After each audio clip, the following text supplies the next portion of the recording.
प्यारे बच्चों और साथियों, मैं आभा सिंह, माध्यमिक शिक्षक गणित, शासकीय high school police line Shahdol से आप सभी का अपने YouTube चैनल में हार्दिक स्वागत करती हूँ।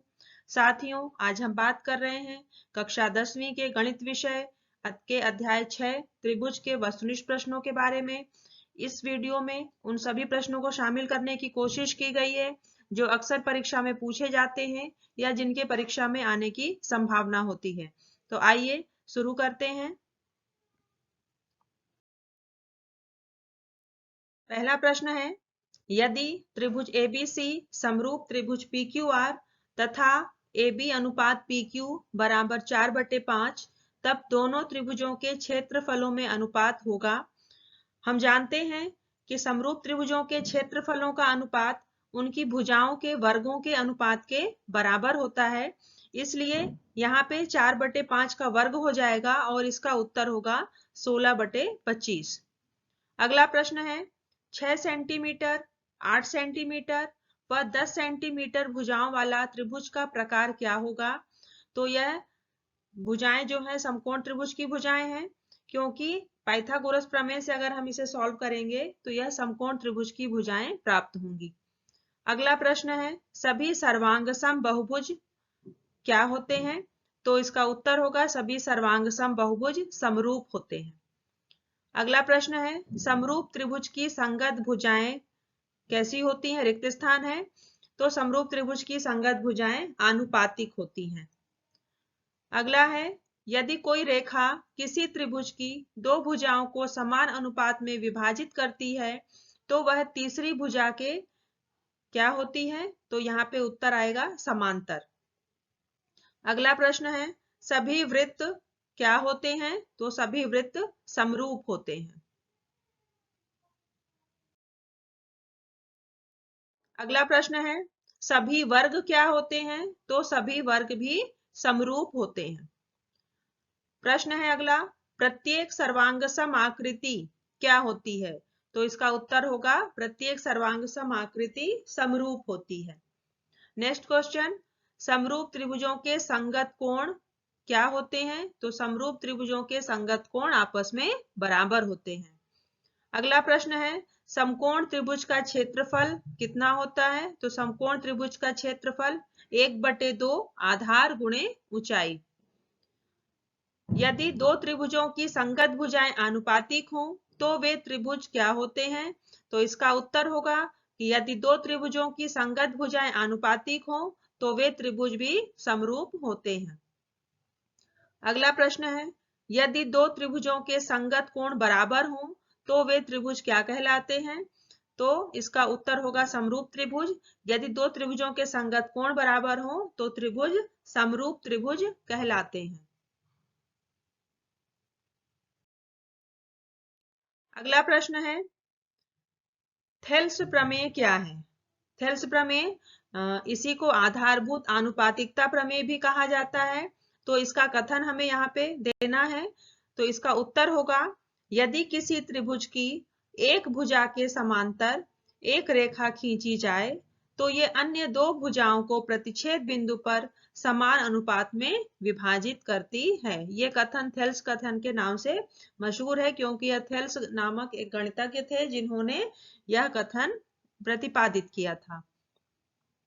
अगला प्रश्न है, आकृतियों का वह गुण जिसमें आकार समान हो तथा विस्तार भिन्न भिन्न हो क्या कहलाता है? तो इसका उत्तर होगा समरूपता। यह समरूपता का ही इसमें वर्णन किया गया है। अगला प्रश्न है, दो त्रिभुज समरूप कब होते हैं? तो इसका उत्तर होगा, दो त्रिभुज समरूप होते हैं यदि उनके संगत कोण बराबर हो तथा उनकी संगत भुजाएं आनुपातिक हो। ये प्रतिबंध है समरूप त्रिभुज होने का। तो इसे हम इस प्रश्न को इस रूप में भी देख सकते हैं कि समरूप त्रिभुज होने के प्रतिबंध क्या है। कई बार परीक्षा में प्रतिबंध शब्द भी आता है, तो हम इसमें यह उत्तर होगा, वही उत्तर होगा जो यहाँ पर लिखा हुआ है कि दो त्रिभुज समरूप होते हैं यदि उनके संगत कोण बराबर हो और उनकी संगत भुजाएं आनुपातिक हो। अगला प्रश्न है, पाइथागोरस बौधायन प्रमेय क्या है? यही प्रमेय पाइथागोरस के नाम से मशहूर हुई और बाद में यह प्रमेय बौधायन प्रमेय के नाम से भी जानी जाती है। इसीलिए यहाँ पर दोनों शब्दों का प्रयोग किया गया है, पाइथागोरस और बौधायन। इसमें से कोई एक प्रश्न भी अगर पूछा जाता है पाइथागोरस प्रमेय क्या है अथवा बौधायन प्रमेय क्या है, तो दोनों ही स्थितियों में हम उत्तर यही लिखेंगे कि किसी समकोण त्रिभुज की भुजा का वर्ग शेष दो भुजाओं के वर्गों के योग के बराबर होता है। तो यह प्रमेय पाइथागोरस प्रमेय और बौधायन प्रमेय दोनों के नाम से जानी जाती है। अगला प्रश्न है, समकोण त्रिभुज में सबसे बड़ी भुजा क्या होती है? तो समकोण त्रिभुज में सबसे बड़ी भुजा कर्ण होती है। अगला प्रश्न, एक व्यक्ति पूर्व की ओर 15 मीटर जाता है और फिर उत्तर की ओर 8 मीटर जाता है, तो व्यक्ति की प्रारंभिक बिंदु से दूरी क्या होगी? तो यहाँ पर चूंकि व्यक्ति पहले पूर्व की ओर जा रहा है और फिर बाद में उत्तर की ओर जा रहा है, तो इसमें क्या होगा कि समकोण त्रिभुज बनेगा। अगर व्यक्ति यहाँ पे खड़ा है और इधर से पहले पूर्व की ओर गया और उसके बाद यहाँ से सीधे उत्तर की ओर गया, और हमको दूरी कौन सी पूछ रहा है? ये वाली दूरी पूछी जा रही है, तो हमें इस दूरी को निकालना है। तो स्वाभाविक है कि व्यक्ति पहले पूर्व की ओर गया फिर उत्तर की ओर, तो यहाँ पे ये समकोण त्रिभुज निर्मित होता है।